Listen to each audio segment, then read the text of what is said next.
Сузана, што е во фокусот конкретно на ова линковско вклучување? Да, Симона, безбедноста во сообраќајот и како секој од нас може да придонесе за поголема безбедност на сообраќајот за сите учесници, разговарам, како што најави и ти, со Дејан Андоновиќ од Републичкиот совет за безбедност на сообраќајот на патиштата. Дејан, добро утро. Добро утро. Би сакала да се надоврзаме на претходната тема и прилог кој што се однесуваше на електричните тротинети. Има голем број на несреќи со тротинети низ Македонија, градовите во земјава. Најнова информација имавме и вчера од Хрватска, кога 14 годишно дете го загуби животот при патот тротинет. Кај нас владата предложи измени во Законот за безбедност во сообраќајот, со кои електричните тротинети ќе може да ги управуваат само лица над 18 години со максимална брзина до 20 км на час. Ќе донесат ли овие измени поголема безбедност во сообраќајот? Овие законски измени имаат за задача да донесат да стават малце ред во хаосот на одредени учесници со електрични тротинети. Значи ја велам и ние велиме дека нема неодговорна група на учесници во сообраќај, туку има неодговорни поединци. Да, 18 години е полнолетство, ние бевме сведоци на улиците и се уште сме, каде што малолетни лица, многу малолетни лица, кои самите како луѓе не се формирани за да имаат некаква одговорност, а очигледно родителите не успеале или не дозволиле или не знам што да ги тргнат од тие тротинети каде што. И токму со ваквите законски измени ќе се наметне, овие законски измени треба да донесат внимание. Поголема безбедност, да се намали бројот и ризикот од употребата на електрични тротинети.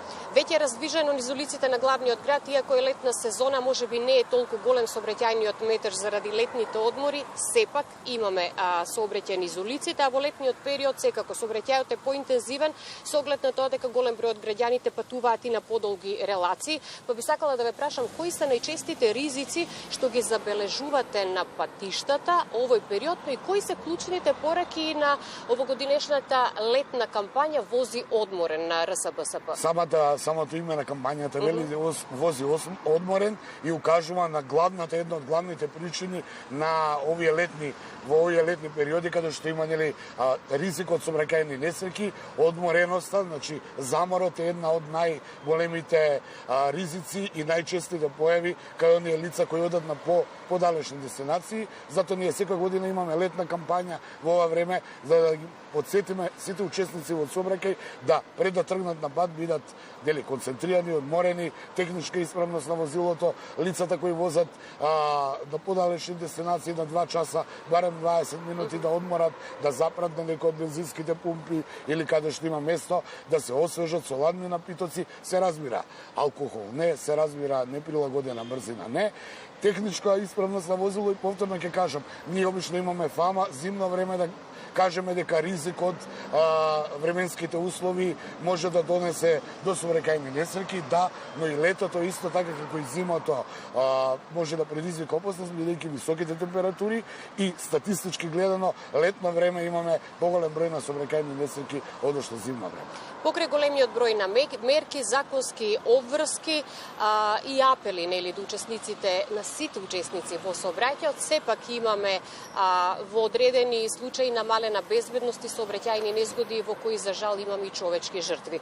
Колку ваквите едукативни кампањи придонесуваат за промена на сообраќајната култура и што е најважно како секој возач или секој учесник во сообраќајот може да направи за да придонесе за поголема безбедност на патиштата? Прво да кажам, кампањите кои ги правиме преку вас медиумите допираат до граѓаните, има резултати бидејќи статистиката вели дека има намалување на бројот на сообраќајни несреќи од година во година. Се разбира, тоа не е доволно. Што се однесува до вашето второ прашање, сите ние како учесници во сообраќај од личен пример треба да покажеме и самите секој од нас е одговорен за одговорно однесување во сообраќајот, почитување на правилата, прописите, пропишана сообраќајна сигнализација и се разбира да ја подигнеме јавната свест. Значи, не треба некој да ни каже дека не треба, не знам, да возиме заморени, неконцентрирани или дека треба да тргаме на пат со технички неисправно возило. Значи, тоа се оние општи работи кои сите ние како учесници во сообраќај треба да ги примениме. Секој од нас, од нашиот пример, нека направи тоа што треба, така ќе имаме нула жртви во сообраќај. Дејан, ви благодарам многу за гостувањето. Ви благодарам и на вас што ни давате можност да ја промовираме за некој ден почетокот на летните кампањи. Колеги,